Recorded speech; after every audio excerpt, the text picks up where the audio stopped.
किसान साथियों, मुझे तो जानते होंगे, डॉक्टर वीके सिंह, कृषि विज्ञान केंद्र सीतापुर से। किसान साथियों, आज हम लोग चर्चा करेंगे आम के बाग में एकीकृत प्रबंधन की। जैसा कि आप सभी जानते हैं, आम का मौसम चल रहा है। इस फसल वर्ष में आपने देखा हो और सालों के अपेक्षाकृत कीड़ों एवं बीमारियों का प्रकोप कम हुआ है। फिर भी अगर आम के बागवान हैं, आम की फसल आप लेते हैं, तो कीड़े एवं बीमारियों से छूटे नहीं रह सकते।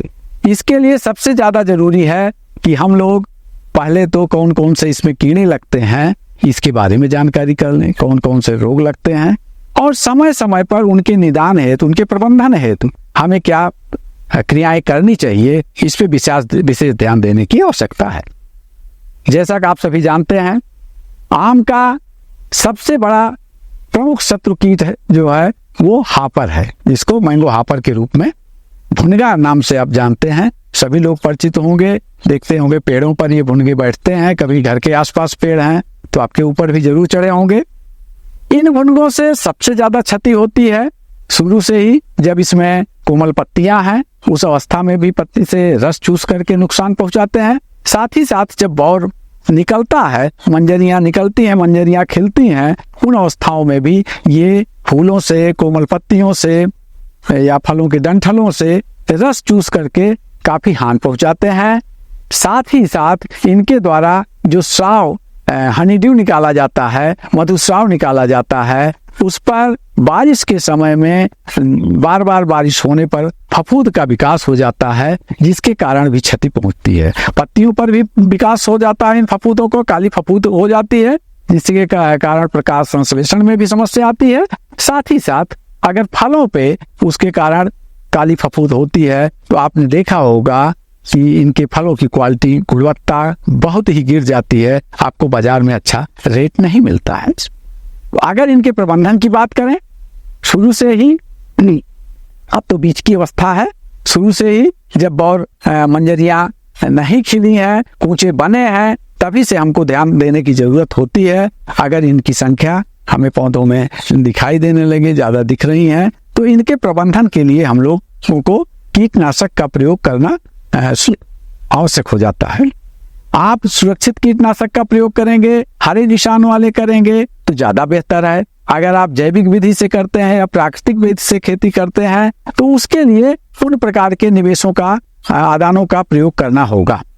चाहे अगर आप प्राकृतिक खेती करते हैं तो 10 पैड़ी की बात हो, या नीमास्त्र हो, ब्रह्मास्त्र हो, आग्नेयास्त्र हो, इन सब चीजों का प्रयोग करके या नीम आधारित जो उत्पाद हैं उनका प्रयोग करके भी प्रबंधन किया जा सकता है। अगर हम लोग रासायनिक नियंत्रण में आए तो हमको करना चाहिए शुरुआत से ही, चाहे इमिडाक्लोप्रिड है, अगर इमिडाक्लोप्रिड लेते हैं तो हम 0.3 मिलीलीटर प्रति लीटर पानी के हिसाब से घोल बना करके हमको छिड़काव करना पड़ेगा। इसी प्रकार से थायोमेथोक्साम अगर हम लेते हैं तो उसको भी 0.3 से 0.4 ग्राम, 0.3 से 0.4 ग्राम प्रति लीटर पानी के हिसाब से घोल करके हमको छिड़काव करना पड़ेगा। हम लोग क्लोरपाइरीफास का भी छिड़काव कर सकते हैं, 1.5 से 2 मिलीलीटर प्रति लीटर पानी के हिसाब से, इसका भी प्रयोग कर सकते हैं। आवश्यकता पड़ने पर कभी कभी हम लोगों को क्विनाल्फास की भी जरूरत पड़ती है, जो कि 1.5 से 2 मिलीलीटर प्रति लीटर पानी के हिसाब से इसका छिड़काव हमें करना चाहिए। इन कीटनाशकों में से किसी एक कीटनाशक का प्रयोग हम करेंगे, और अच्छा ये होगा अगर आपको दूसरा छिड़काव या तीसरा छिड़काव की जरूरत पड़ती है 15-15 दिन पे, तो हम कीटनाशकों को बदल बदल के करेंगे। इससे इनमें जो रेजिस्टेंसी डेवलप होती है वो कीड़ों में नहीं होने पाएगी और समय से प्रबंधन होता रहेगा। लेकिन आवश्यकता अनुसार ही इनका प्रयोग करें। यदि आवश्यक नहीं है तो कीटनाशकों का प्रयोग आप न करें, अन्यथा आपकी बाग की लागत बढ़ जाएगी और ज्यादा प्रयोग करने से आपका नुकसान भी हो सकता है।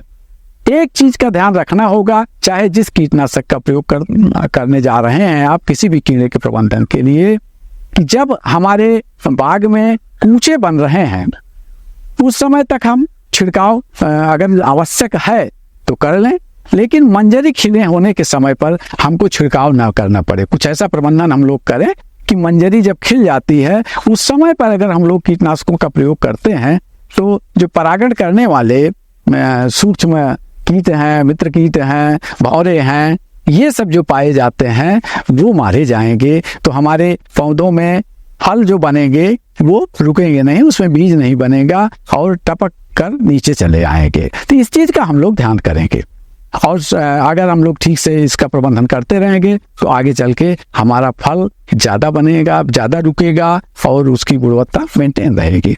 अगर दूसरे कीटनाशक की बात, दूसरे कीड़े की बात करें तो इसमें आपने देखा होगा सफेद गुजिया कीट, जैसा कि आप लोग इसमें पौधों में देख भी सकते हैं कि इसमें गुजिया कीट के शिशु दिखाई पड़ रहे हैं, इस समय बहुत टहल रहे हैं। गुजिया कीट आपने देखा होगा कभी कभी कि पौधों पे ऊपर चढ़ते हुए भी दिख जाएंगे, यहाँ तक कि घर के आसपास अगर कोई पेड़ है तो आपके घर के चारपाई के आसपास भी बाहर टहलते हुए दिख सकते हैं। इसके लिए सबसे अच्छा ये होता है कि अगर हम लोग अक्टूबर नवंबर के माह में ही पेड़ जो हमारा आम का पेड़ है उसके चारों तरफ गुड़ाई करके किसी कीटनाशक का बुरकाव कर दें, चाहे वो नीम आधारित कीटनाशक ही हो, उसको डाल दें तो अंदर ही जो अंडे बच्चे हैं वो खत्म हो जाएंगे, उनके शिशु खत्म हो जाएंगे। और दूसरा काम क्या करें हम लोग, तने पर एक सफेद पॉलीथीन की सीट जो है टाइट करके लगा देंगे, उनके दोनों सिरों पे ऊपर नीचे चाहे गीली मिट्टी का लेप लगा दें, या अभी आप लोग देख रहे होंगे यूट्यूब पे या उस पे भी देखते होंगे कि जो टेप आते हैं चौड़ा 2-2.5 इंच का टेप आता है, उसको भी अगर हम लोग लगा करके प्रबंधन करना चाहें तो जो हमारे तना होता है आम का, उस पे हमको क्या करना चाहिए, मिट्टी और जो आपका पीओपी आता है इसको मिला करके घोल बना करके, घोल नहीं बल्कि गाढ़ा सा वो बना करके पहले हम तने पे एक स्ट्रिप टाइप का लगा लेते हैं। उसी के ऊपर अगर हम लोग जो कार्टन जो पैकिंग के टेप आते हैं 2.5 इंच वाले, उनको लेकर के अच्छे से चिपका देंगे तो हमारे जो मिट्टी में या तने में नीचे जड़ के पास से इसके कीट निकलने वाले हैं, निम्फ निकलने वाले हैं, शिशु निकलने वाले हैं, वो पेड़ पर ऊपर नहीं चढ़ पाएंगे। और ऊपर नहीं चढ़ेंगे तो इससे चाहे पत्तियों से या तने से, टहनियों से, फूल से, कहीं से या फल से, आप देखेंगे कि फल में भी ये बाद में चिपके रहते हैं, उनके डंठल में चिपके रहते हैं और रस चूस करके काफी नुकसान पहुंचाते हैं। तो अगर हम लोगों ने लगा दिया है तो वहीं पे प्रबंधन हो जाता है कि पेड़ पे ऊपर चढ़ने नहीं पाएंगे, तो इससे हानि नहीं होगी।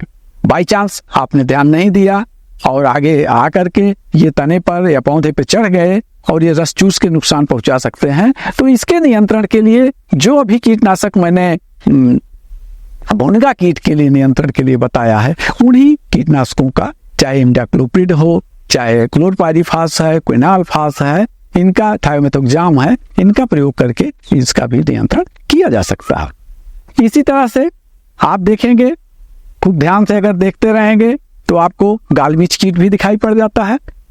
आप बौर में भी देखेंगे, जो पुष्पक्रम होता है उसमें भी डंठल में देख सकते हैं, आपको धब्बे भी दिखेंगे, पतले छेद भी दिख सकते हैं। छोटे फल हैं उस अवस्था में आप देखेंगे छोटा छोटा छेद भी दिखेगा और बाद में फल नीचे गिरने लगते हैं।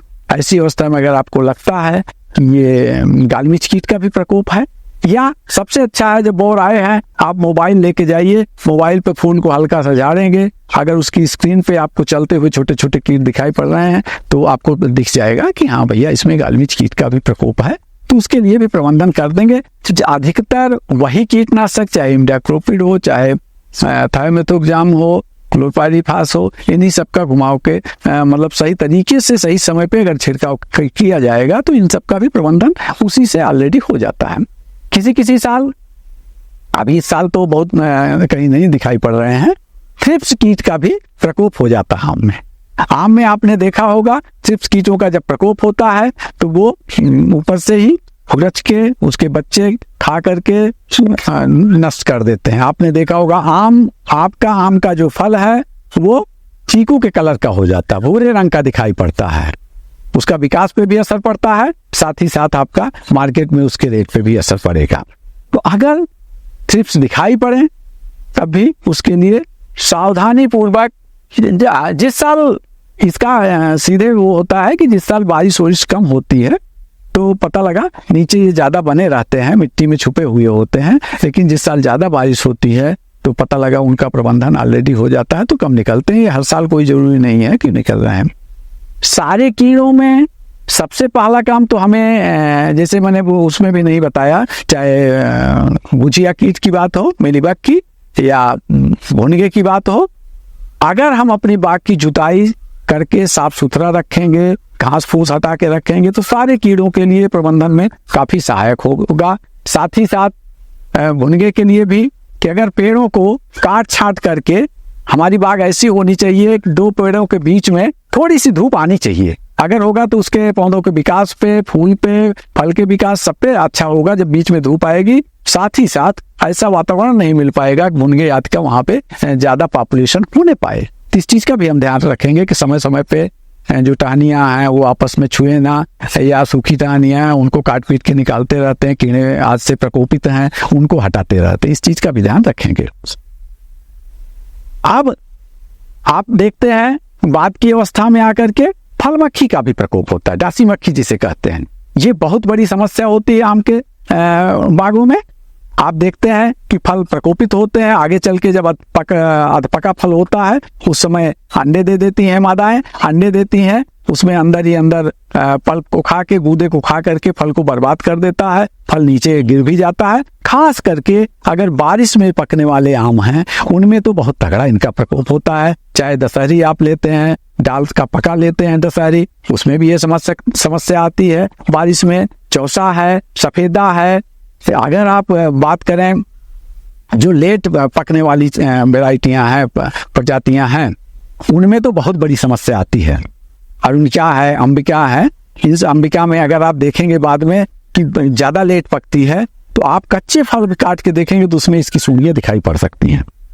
इनके प्रबंधन की बात करें तो अगर एक तो जुताई आदि का तो सब में योगदान है। अगर जुताई करेंगे तो इनके जो अंडे, जो इनके जो शिशु हैं, या इनके शिशु की बात ना करें, इनकी जो क्रिमकोष हैं वो नष्ट हो जाएंगे, क्रिमकोष नष्ट हो जाएंगे, वयस्क जो हैं वो सारे नष्ट हो जाएंगे, तो आगे आकर के हमारे आम को नुकसान नहीं पहुंचाएंगे। दूसरा, अगर हम लोग गंधपास, जो बहुत आसान तरीके से पानी की बोतल में आप खुद भी बना सकते हैं लकड़ी प्लाईवुड का प्रयोग करके, या बनी बनाई आपको बाजार में मिलती है, उनको अगर हम लोग कम से कम 1 एकड़ में 12 से 15 या आप इसको 20-25 कर देंगे तो कोई बुरा नहीं होगा। इसकी दर से हम लोग पेड़ पे लटका देते हैं जगह जगह बराबर, और ये काम हम अप्रैल महीने से, अप्रैल के शुरुआत से ही कर दें तो जैसे ही वयस्क मक्खियां नीचे से मिट्टी से निकलेंगी तो वो जाकर के इनके जो नर होंगे सारे इस गंधपास में इनका एकत्रित हो जाएंगे और वहीं मारे जाएंगे। वहाँ कीटनाशक का प्रयोग ऑलरेडी हल्का सा होता है जिससे मर जाएंगे। इसमें आपको कोई भी कीटनाशक पेड़ पे डालना भी नहीं पड़ेगा, जिसके कारण आपके फल भी रसायनों से मुक्त रहेंगे और 100% आपको नियंत्रण भी मिलेगा। आवश्यकता पड़ने पर इन जो गंधपास होते हैं उनकी अगर सक्रियता कम हो पा रही है, उसमें कीड़े कम फंस रहे हैं, तो उसको फिर से उसका जो विक होगा उसको फिर से रिचार्ज कर देते हैं या बदल देते हैं, तो बहुत ही ज़्यादा प्रभावी हो जाता है। ये आपको जब तक फसल हो कम से कम तब तक करते रहें, क्योंकि बारिश में जैसे जैसे बारिश का सीजन आता है वैसे वैसे इनकी संख्या बढ़ती जाती है, ऐसा वातावरण मिलता है, उनकी संख्या तेजी से बढ़ती है।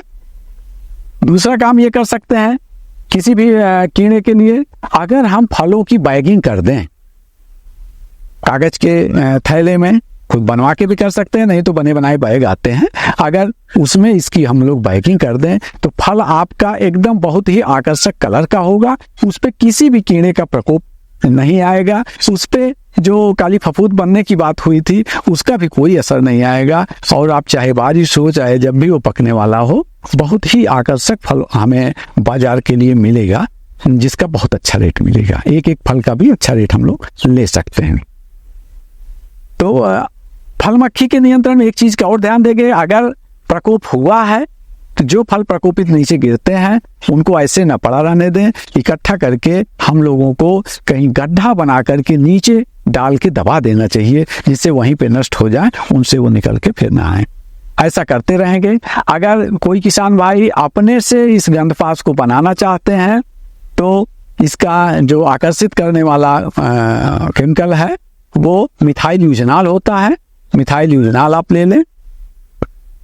तो मिथाइल यूजनाल, एल्कोहल आपको लेना होगा, और एक कोई भी कीटनाशक चाहे मैलाथियन 50 EC भी ले सकते हैं। इसको 6 भाग से आपका ये ले लीजिए इथाइल एल्कोहल, 4 भाग मिथाइल यूजनाल ले लीजिए, 1 भाग कीटनाशक ले लीजिए। इसी अनुपात में घोल बना करके लकड़ी के टुकड़े, चाहे प्लाईवुड का ले लीजिए, 3 × 3 सेंटीमीटर का बना लीजिए, उससे छोटा भी आप कर सकते हैं, बना करके किसी कांच के बर्तन में घोल के 48 घंटे के लिए लकड़ी के टुकड़ों को डुबा दीजिए। उनको एकदम जुगाड़ तकनीक से ही आप किसी भी पानी की बोतल में या कोल्ड ड्रिंक की बोतल में लगा करके, जिसमें छेद बने हो, आप लटका देंगे। तो इसमें आपका लागत भी कम आएगी और अपने आप इसको रिचार्ज भी आप करते रहेंगे, तो अच्छा प्रबंधन हो जाएगा। ऐसे फलों से हट करके भी अगर वैसे बात करें तो अधिकतर अब दिख रहा है कि हमारे बाग में जगह जगह पे तना छेदक कीट का भी प्रकोप होता है। आपने देखा होगा तनों से, टहनियों से जगह जगह पे बुरादे निकलते हैं, और हटा के आप देखेंगे तो अंदर छेद होगा, उसमें भी टेढ़ा मेढ़ा छेद रहेगा। अंदर खोल के जाएंगे तो सूंडी आपको दिखाई पड़ेगी, सफेद रंग की, क्रीम कलर की होगी, उसका मुंह जो है भूरे रंग का होगा, जो कड़ी से कड़ी लकड़ी को काटता हुआ अंदर जाता रहता है, टहनियों में छेद करता है, जिससे आप देखते होंगे टहनियां सूखती हैं, डाल सूखती है, सीधे सीधे पूरा पेड़ का पेड़ सूख जाता है। अगर किसान भाई ध्यान नहीं देते हैं, पूरी बाग भी सुखा देता है। तो इसके लिए सबसे अच्छा ये होगा, अगर कोई ऐसी टहनियां, सूखी टहनी या पेड़ दिखाई पड़ता, उनको जल्दी से जल्दी से वहां हटा करके आप अन्यत्र कहीं कर दें, अन्यथा उससे वयस्क निकल करके उसमें बाग में प्रकोप फैलाते रहेंगे। दूसरा काम करें, कोई भी एक, चाहे क्लोरपाइरीफास ही आप ले लें, 2 मिलीलीटर प्रति लीटर पानी के हिसाब से घोल बना करके पौधे पे, तने आँच पे अच्छे से छिड़काव करा दें। तो कहीं भी, चाहे उसका अंडा होगा या उनके वयस्क छुपे हुए हैं, खास करके जहाँ पे 2 टहनियों की दरारें जुड़ाव होता है, वहाँ कहीं या छाल में छुपे रहते हैं, उनका नियंत्रण हो जाएगा।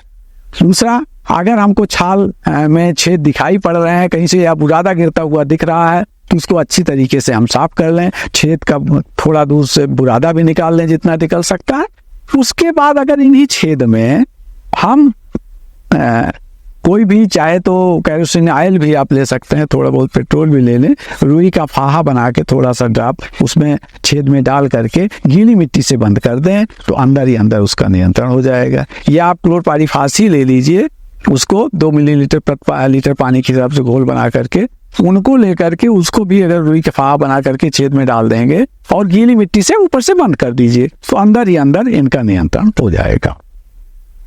इस समय आप लोग देख रहे होंगे अधिकतर बागों में एक प्रकोप होता है कि आम का जो है शिला का कीट, मैंगो शिला कीट जो है, उसका भी प्रकोप दिखता है।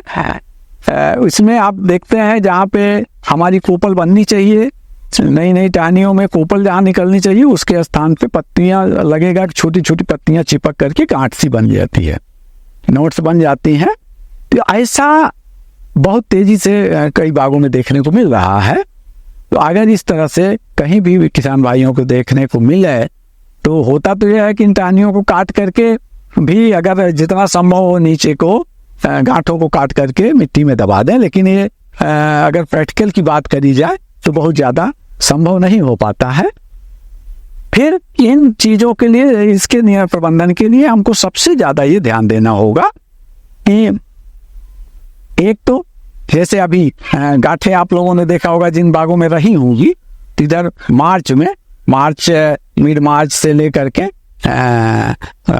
मार्च के लास्ट तक इनकी गांठें खुल जाती हैं और उनसे इसका वयस्क कीट निकल जाता है, निकल के बाहर जा करके अपना अंडे बच्चे देने का काम करेंगे।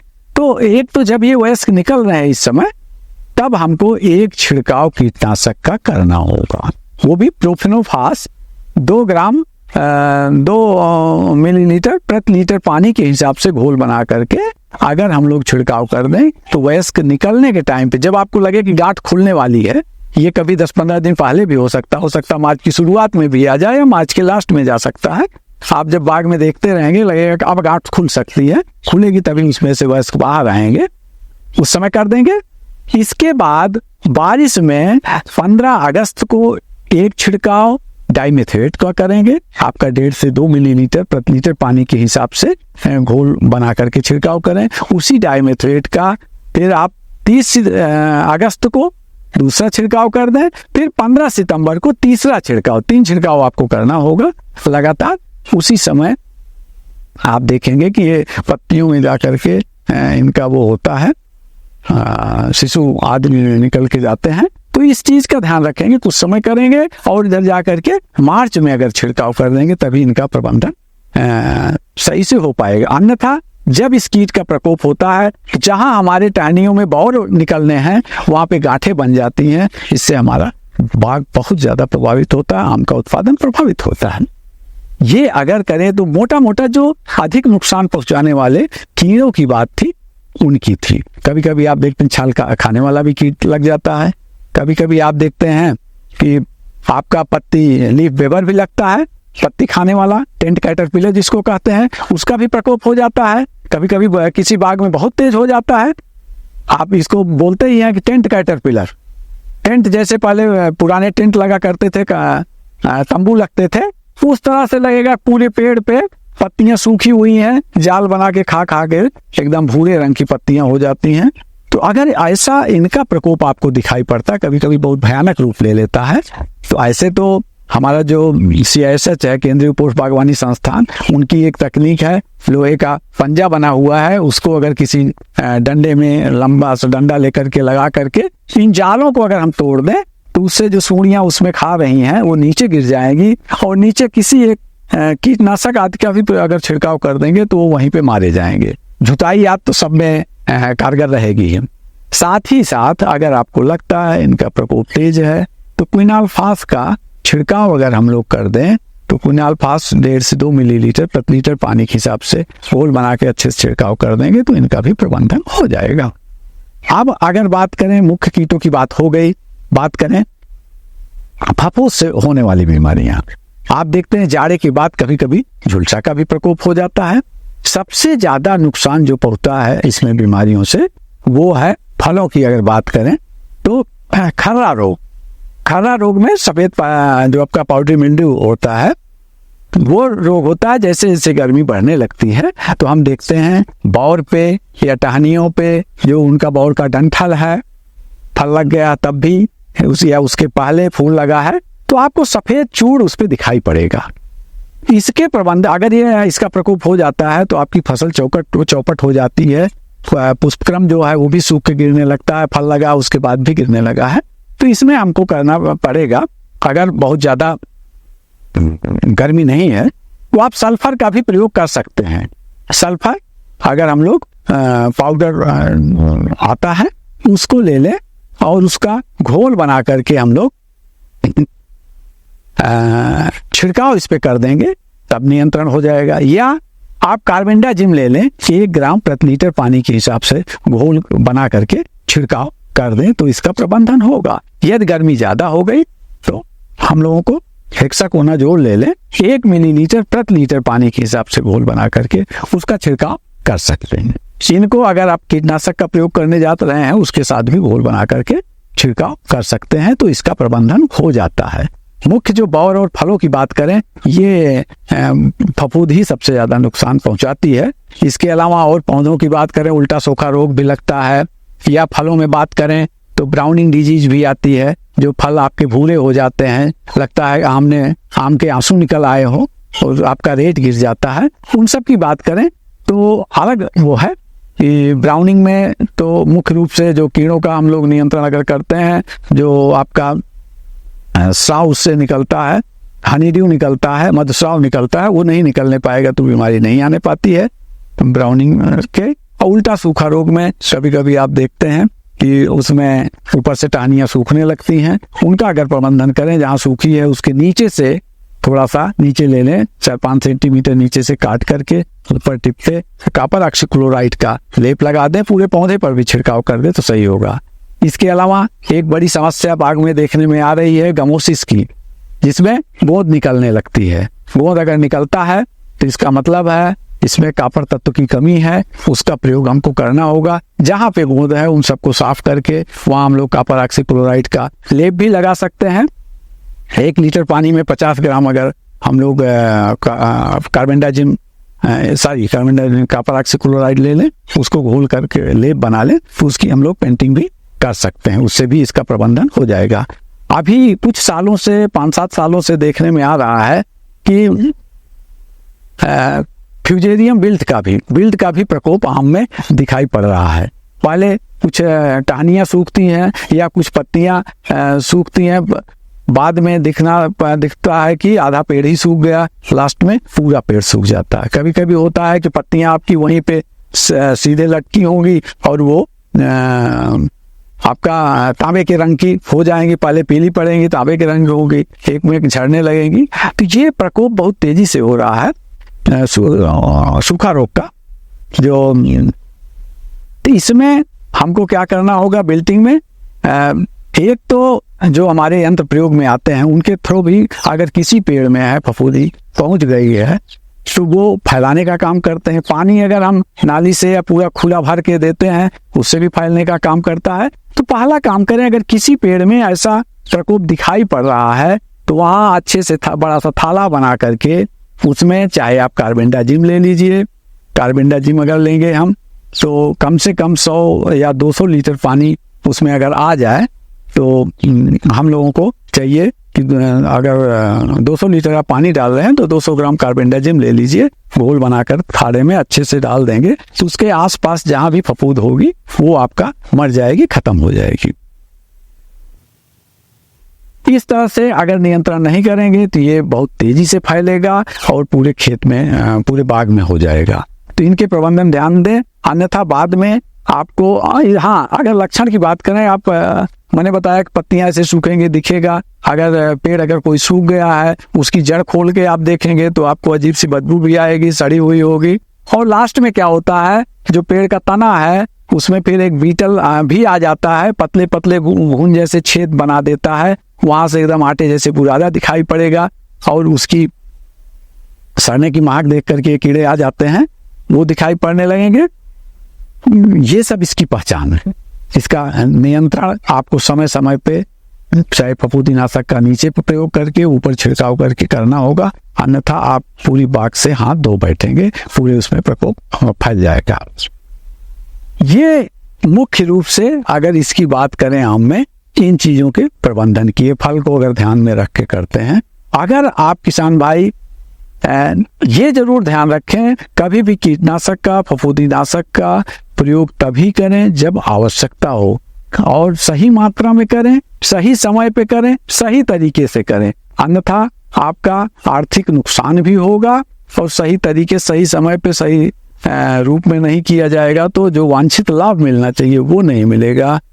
अगर सही से आप करेंगे तो अवश्य लागत में आपकी कमी आएगी, गुणवत्ता युक्त उत्पादन में अधिकता आएगी और उसको बाजार में आपका मूल्य अच्छे से मिलेगा। धन्यवाद।